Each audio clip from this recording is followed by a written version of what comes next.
kelangkaan. Sebelum itu, mari kita lihat dulu gambar-gambar berikut ini. Gambar pertama, gambar kedua, gambar ketiga.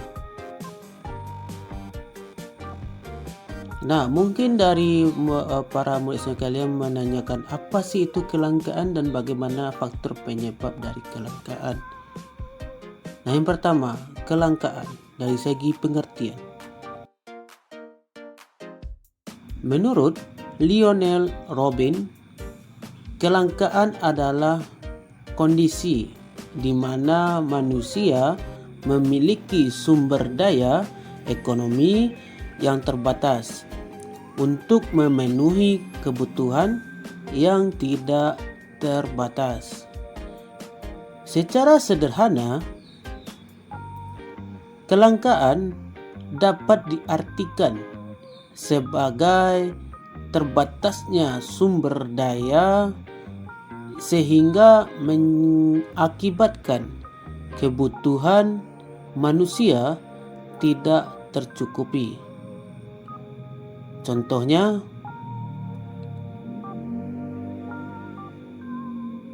barang atau sumber daya adalah gas, tersedia 5 ton.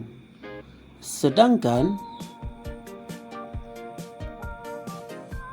masyarakat atau penduduk membutuhkan 8 ton. Maka di sini dapat kita simpulkan terjadinya kelangkaan 3 ton. Selanjutnya kita akan membahas faktor penyebab kelangkaan. Secara umum ada 5 penyebab terjadinya kelangkaan. Yang pertama, perbedaan letak geografis.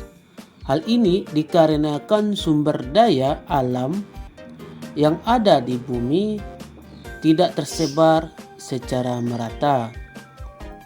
Contohnya, ada tempat yang mempunyai tanah yang subur, ada juga yang tidak. Ada tempat yang memiliki sumber mata air bersih atau yang berlimpah, ada juga yang tidak. Selanjutnya, pertumbuhan penduduk. Thomas Robert Malthus, seorang ekonom asal Inggris, menyatakan bahwa pertumbuhan penduduk yang lebih cepat dibandingkan dengan pertumbuhan produksi akan menyebabkan kelangkaan. Banyaknya penduduk berarti lebih banyak kebutuhan yang harus dipenuhi. Jadi, kalau pertumbuhan produksinya hanya sedikit, tidak akan mencukupi kebutuhan tadi. Selanjutnya, faktor yang ketiga yaitu kemampuan produksi.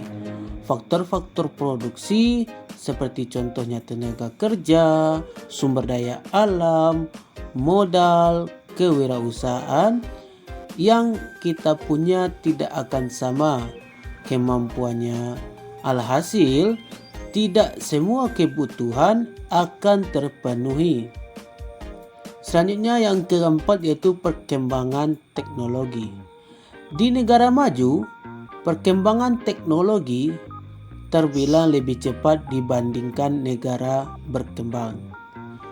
Ini memiliki pengaruh terhadap terpenuhnya kebutuhan masyarakat. Teknologi yang rendah pastinya hanya mampu memenuhi kebutuhan yang lebih sedikit dibandingkan teknologi yang tinggi. Selanjutnya, bencana alam. Dengan terjadinya bencana alam akan mempengaruhi jumlah sumber daya yang ada, sehingga mengganggu pemenuhan kebutuhan manusia. Nah, sekian materi kali ini. Saya ucapkan terima kasih.